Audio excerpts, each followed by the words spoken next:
Hello friends, welcome to my YouTube channel large animal vet. किसी भी पशुओं में बीमारी का निदान करने के लिए यानी डिसीज डायग्नोसिस करने के लिए जिस तरह हम सबसे पहले ओनर से उसकी अच्छी तरह से हिस्ट्री लेते हैं, उसके बाद में हम जो पैरामीटर्स होते हैं पशु के, जैसे कि उसका बॉडी टेम्परेचर है, उसका रेस्पिरेशन रेट है, उसके रूमेन की मोटिलिटी है, वो डेफिकेशन कैसे कर रहा है, पतला गोबर कर रहा है या गोबर की कंसिस्टेंसी हार्ड है, यूरिनेशन वो नॉर्मली कर पा रहा है या नहीं कर रहा है, कि बूंद बूंद यूरिन कर रहा है।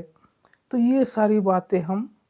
पहले जान लेते हैं और उसके बाद ही किसी नतीजे पर पहुंचते हैं, किसी डायग्नोसिस पर पहुंचते हैं, जो कि हमारा टेंटेटिव डायग्नोसिस होता है।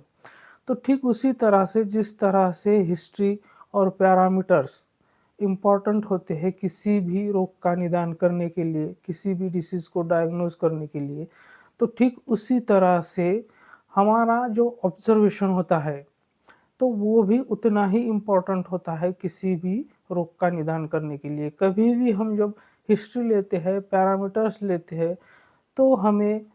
हिस्ट्री लेने के बाद सबसे पहले उस पशु का उसे डिस्टर्ब किए बगैर दूर से ऑब्ज़र्व करना बहुत ज़रूरी होता है। जब तक हम उसका अच्छे से ऑब्ज़र्वेशन नहीं करेंगे, तब तक हमें डिसीज़ डायग्नोसिस में उसकी मदद नहीं मिलेगी। जब हम अच्छे से उस पशु का ऑब्ज़र्वेशन करेंगे तो बहुत सारे ऐसे पॉइंट्स हैं जो हमारे ध्यान में आ जाएँगे और जिसके चलते हम उसका सही से डायग्नोसिस कर पाएँगे। इसलिए हमारा ऑब्ज़र्वेशन भी उतना ही इम्पोर्टेंट है जितना कि हिस्ट्री और अदर पैरामीटर्स होते हैं। तो आज हम इसी एक पॉइंट पर चर्चा करेंगे कि ऑब्ज़र्वेशन के भरोसे जैसे किसी पशु में नेज़ल डिस्चार्ज हो रहा है, यानी कि वो ये इंडिकेट करता है कि वहाँ पर रेस्पिरेटरी सिस्टम का इन्फेक्शन है। तो नेज़ल डिस्चार्ज से हम कैसे पता लगा सकते हैं कि एक्चुअल प्रॉब्लम कहाँ पर है? तो इसी विषय पर आज हम विस्तार से चर्चा करेंगे, लेकिन उससे पहले अगर आप मेरे चैनल से नए जुड़े हैं या अभी तक आपने मेरा चैनल सब्सक्राइब नहीं किया है, तो प्लीज़ मेरे चैनल को लाइक, शेयर और सब्सक्राइब करिए। साथ में बेल वाला आइकन दबाकर ऑल वाला ऑप्शन भी चुनें, ताकि भविष्य में आने वाली हर वीडियो की नोटिफिकेशन आपको समय-समय पर मिलती रहे।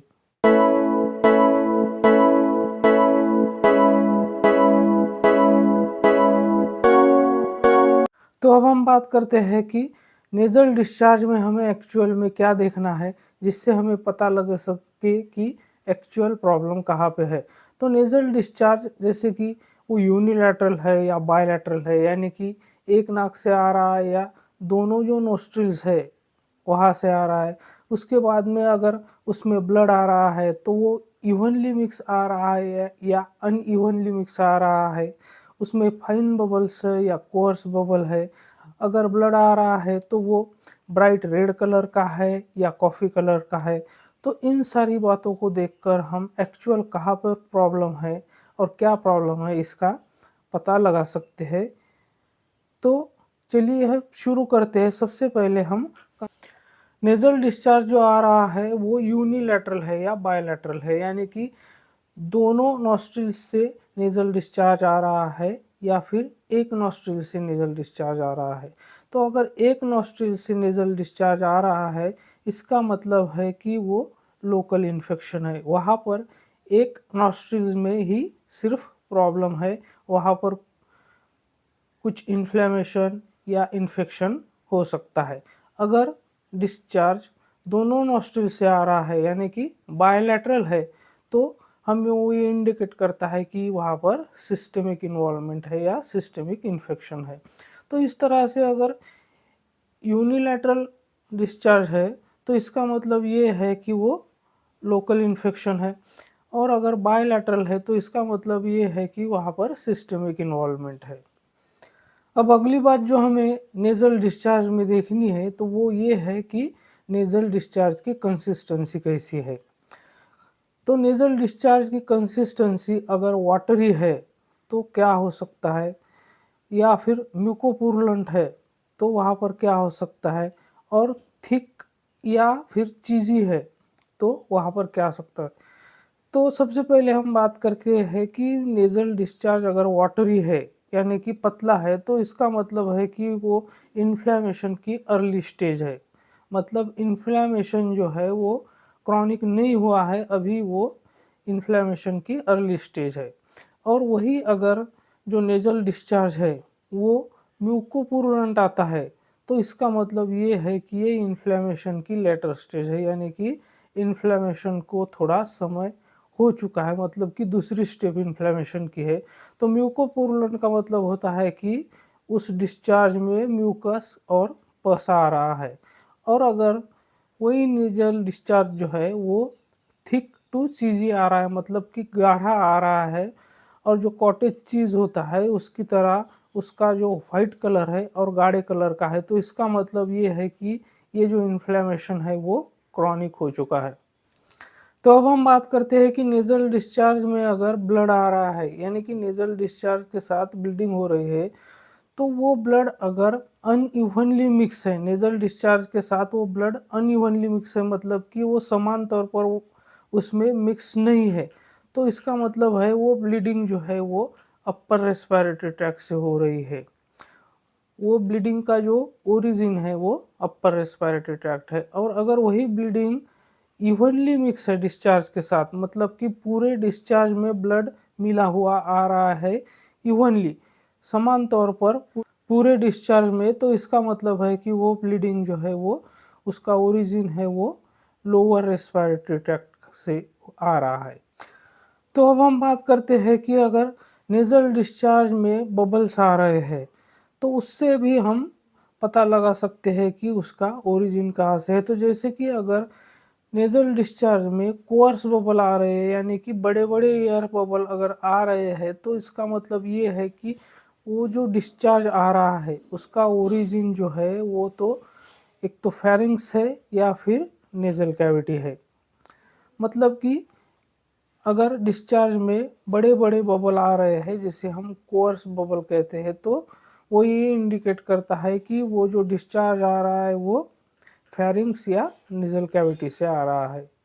और एयर बबल अगर कोअर्स नहीं है, उसकी जगह फाइन एयर बबल है, यानी कि छोटे-छोटे एयर बबल्स अगर डिस्चार्ज में आ रहे हैं, तो इसका मतलब ये है कि वो जो नेज़ल डिस्चार्ज का ओरिजिन है वो लंग या फिर ब्रोंका है, मतलब लोअर रेस्पिरेटरी सिस्टम से वो डिस्चार्ज आ रहा है, जैसे कि लंग्स और ब्रोंकियोल्स से। और अगर नेज़ल डिस्चार्ज जो है, तो एनिमल जब खड़ा होता है तब